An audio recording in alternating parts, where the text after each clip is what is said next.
I saw you was through Zoom. Correct. A Rolls Royce outside of Lyft is the opposite of Zoom. Is it? This is a much better experience. It's way better. It's way better. Nice to see you in person. We are about to leave the Lyft show for a little drive in ROYCE. Yes, very exciting. Causing a small scene because it's like a really colorful, awesome car. You started the Budtenders Association. We're going to talk about that because everything I hear about today and yesterday is the importance of that relationship. But I want to talk to you about Budtenders and what. Oh, jeez. I'm going to try not to. You're trying to get killed over. It's not us. It's not even It's not even Georgina, who's the expert driver today. So how are you? Before we do, why the Budtenders Association? All right. So, well, first of all, I started off in this industry as a budtender. Right. I've always been a budtender. Right. And facilitated safe access to the product. Mm-hmm. So, my kind of career has taken me this way because there was a need for it. Yep. And mass education. Yeah. In a new country or a country that's newly legalized cannabis, yes, it's extremely important for us to be able to destigmatize and educate around cannabis. Yep. So the best way to do that right now is, through budtenders. Yes. And visiting stores. So that's why we created a space where we could facilitate access to information, resources, and we also conduct market research with budtenders. So we actually pay budtenders to try cannabis products. That sounds pretty good. And can I ask you a question? Because budtenders are probably some of the people in Canada that have tried the most product because they have access to the most product because that's where they are. Are they finding, from your experience, that the quality, the array, the price points, are they getting better as far as they're concerned or as far as consumers are concerned? Absolutely. I think as far as they're concerned, for sure.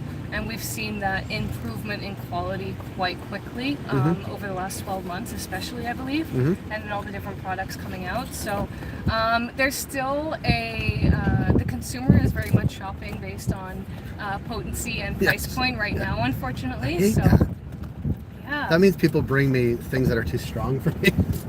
Literally. Okay, so I've been back in Canada for a little bit now, visiting retailers in Ontario. From where? From? I was in Colombia. Okay. Yeah, working with some clients out there. And every time I go shopping, I'm like, I want to be functional and set goals. Good luck, right? And get some work done. Right. So what do you recommend? And I'm getting 26, 28, 30%, and it's too much for me. It's too much for me, for sure. And I wonder though, when consumers come in and they ask for that, are they trying to show off, to bring the highest potency stuff, or is that some people actually want that and need that? But I think for the vast array, and actually we talked about it with the folks at Pinners, they just came out with a balanced product that I think older people like me want. I want to be high, but not I want to be functional too. Don't we all? I do. I don't know if I'm doing a good job, but I want to be functional. Aspirationally. It's definitely a misconception, I think, because customers, no one had access to these levels of THC back in the day. So everyone wanted the strongest stuff from But the strongest stuff is 15%. Exactly. Right. So I think it's a misconception, and maybe not doing the industry any favors, because someone who goes home and has a bad experience of shopping for their first time, and even 25, 26%, it could be anxiety inducing. Yes. So yeah, it's an interesting dance, but I'm still trying to really wrap my head around why consumers are shopping that way. But I think it does start with the budtender, because budtenders have naturally been offering me highest THC versus asking me about the experience that I'm looking for. Yeah. And so we're really trying to educate on understanding the consumer experience, what the consumer's coming in looking for, and what they'd like to leave with. But it's going to take some time to navigate those conversations, but we're seeing a lot of shift towards talking about terps, and also consumers shopping by terps versus potency. Specific terps, or are they just saying, I want a terpene-rich cannabis, to sound cool? I think more and more specific, because they're understanding what might work for them. If they're looking for something that's going to get them more alert, or something more relaxing, sedating, and they have an idea of which terpenes may correspond to those effects. So we do see people going into stores asking something high in myrcene, for example. Yeah. But yeah, terp percentage is something that thing. people are looking for, and Yeah. you can see it because LPs are now putting it on their packaging. Yeah. And we actually are helping out with O Cannabis a little bit, and Yeah. we just put it to our members to find out what the terpiest products were in market. Terpenes is also a really cool word. It sounds like what it is. Like what is? Well, the word sounds like what it is. It's like an onomatopoeia. Like a terpeus just sounds like juicy and rich and like flavorful. I don't know. Yeah. So that's for O Cannabis, which is the event is in a couple weeks. Yes. Yeah.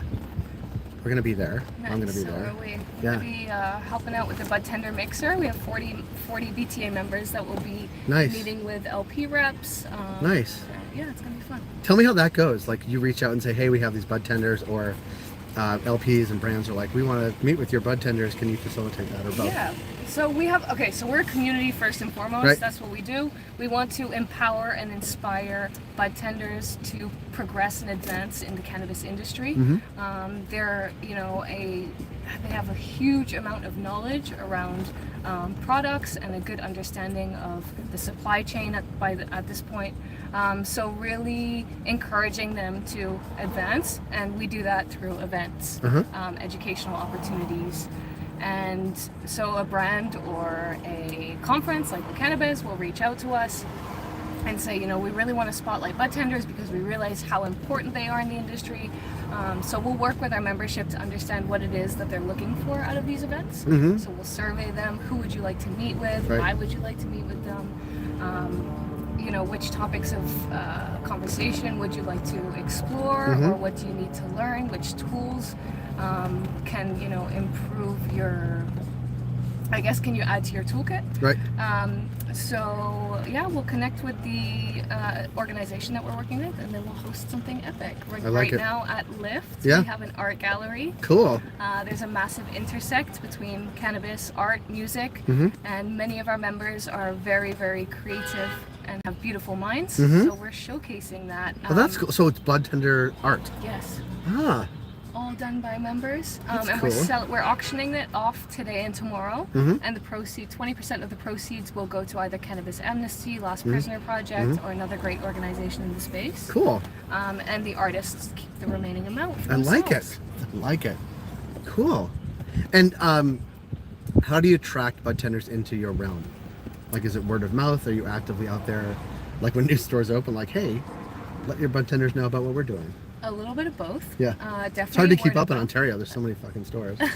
In a good way, everybody. It's just a good way. But like, we're driving and we've seen like 6, and I haven't even mentioned them. We did a couple drives like this, and like we just start pointing them out. It's all you can talk about because there's like, we were on Queen West. It's like, oh, okay. But even when we're going to turn up here, you'll see there's a new store that I've never seen before. It's like it's hidden in this little place. Nice. So a little bit of both. Sorry. A little bit of both. Yep. And because there are so many stores, Yes. budtenders move around a lot. Yes. I've noticed that. It's not a very high-paying job, unfortunately. Even though they're expected to know Everything. crazy amounts. About 3,000 SKUs. Right. And every detail about from growing to packaging to everything else to like how the effect. Yeah. Yeah, pretty much. And that's just a testament to the impact that they have on the industry and the important role that they play. So that's what's nice about the association as well, is even if you're in transition or in movement, you are always a member. And so you always have access to that information and education. So often when members go to new stores, they'll let their colleagues know about the association. But we do have retail partners as well across the country who we work with on a variety of different programs. Our tasting program, for example. Right, you're saying. Yeah. And they will also inform their budtenders that they're onboarding, that there's an amazing association available for additional resources if they need, and also just a place to connect with like-minded individuals who love cannabis and want to talk about it all day. And do talk about it all day, both in the Budtenders Association, but also in their day jobs, right? Sure. Yeah, I've found, and it's funny, we have people in for the show. It's their first time in Toronto, but also first time going to the dispensaries here, cannabis retailers here. And like, first of all, it's overwhelming, the sheer number of stores and the sheer number of products in the store. And if you've never even been into a legal market, you're like, oh my God, this like feels like really unique. And I think they feel that. But then you realize how much is dependent on their conversation with the person greeting them, right? 100%. Like they don't know anything. Like this is what I usually like. Okay, well let me curate sort of that type of product for you, and then there's all the new products. So like we're looking at the in the cooler. It's like there's like 40 different drinks, right? From like teeny tiny 10 milligrams to huge 2.5 to like everything in between. So exciting, because I think that that's going to make cannabis so much more accessible to a huge number of people who wouldn't have even considered venturing into even just trying it and experiencing cannabis, because I think it's such an important plant with so much potential. And whether you're a recreational consumer or not, I'm a strong believer that everyone's a medical patient. Yeah. And you're just diagnosing yourself a lot of the time. It's better to be diagnosing with cannabis than with alcohol. Yes, I agree. Yes, I agree too. See, we agree. Yeah, and I guess there has been, of course, the influx of stores, certainly over the past like 2 years, but almost bigger than that growth has been the growth in number of SKUs that Budtenders is supposed to know everything about. And it's like, it just must be a constant challenge, of course, for the Budtenders and the stores. So like, what do we curate in our store, and how do we sell it? Because then that's the important part. Like, it just becomes much more complicated. But it becomes a much more complicated operation, from frontline workers to people that do the inventory to like all of it. Well, it's a lot to stay on top of. There is, and there are always going to be a lot of challenges, but I think in what you just said is an amazing opportunity, because if you remember 2 years ago, we were talking about how a store is supposed to differentiate, because there's only 50 SKUs in there, and everyone stocks the same thing. So we are seeing a lot of diversification right now in the retail space, and stores are taking on unique concepts, whether they're looking at like health and wellness brands, for example, or have more of a focus on a female consumer demographic. So with the challenges also come opportunities, and I consider myself to be an opportunist, so I like to kind of see how we can move on further versus what's holding us back. And it is interesting because some some retail stores' differentiation is the budtender, right? Is the experience. Some is about only on price. Some is about specific product arrays. Some of it is about all different categories of each of those things. But some are saying, you know what, the best interaction we can have is the best way to make people come back. I think that is, well, there's a lot of emphasis, pressure, responsibility on the budtenders, but it is the thing that makes the difference. It is a key differentiator that is different and apart from price and array. Right? Yeah, and even if it's not the retailer's focus, we surveyed our membership, and of 100 customers that are walking in, budtenders speak to at least 90% of them.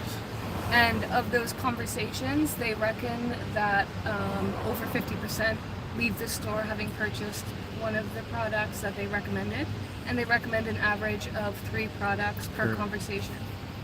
So you look at, if that was a sales funnel for like a B2B business, you'd be like, here's how many people come in the store, here's how many conversation, and the conversation leads to a better sale, and likely the next sort of marker is like repeat customer. Yeah, I'd put more emphasis on that.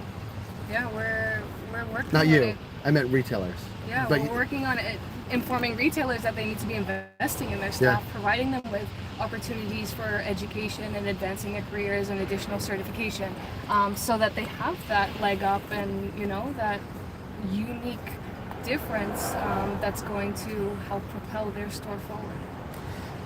Casey, you also wear awesome hats. Thank you. Last time we met, I had a different one. Well, yeah, it was a different one. That's why I was going to ask. What was the one you wore last time? There was a story behind that. I'll bring I think I asked. But what is there a story behind this hat? Yeah, but probably not one that's appropriate to share. Fair enough. Then I'm sorry I asked. But I'm thinking about getting into hats too. Nice. You'd suit one. Do you want to try this? Sure. It doesn't fit. I look a little bit like Pharrell. Pharrell? I like it. Pharrell.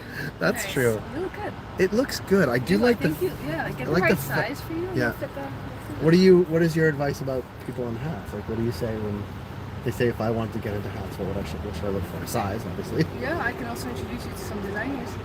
What is the hat? There's a name for a hat maker. I forget what it's called. But there's one on College here, right near here. that made Gord Downey's hats for the last tour. And there's another one, I feel like I saw it on Queen Street. Maybe I should do it. I'll tell you what my problem is, you tell me what you think. I find when I drive, like Georgina's driving, like, and I'm wearing Thanks, the hat. by the way. Yeah, no. that it bumps against the back of the seat. Yeah, you don't drive with it on unless you take this one. But then you got to put it somewhere. Yeah, on the passenger seat. But I sometimes have passengers. Only people who don't have passengers. I don't have a solution for you. Maybe Okay. you just don't have a hat the day you have a passenger. Okay, there we go. Now we're doing. Casey, thank you for joining me here in the car. Thank you. This has been such a beautiful experience. Have you noticed that people look at the car all the time? No, It's like I wasn't. I was paying attention to you. Oh, that's nice to say. Yeah, it's really people are taken by the car, as am I. That's why I want to be in it as much as possible. But yeah, thank you so much. We look forward to catching up with you at the rest of the show. Yes. Good luck with the Budtenders Association and everything else. And Appreciate it. we'll see you certainly at Cannabis as well.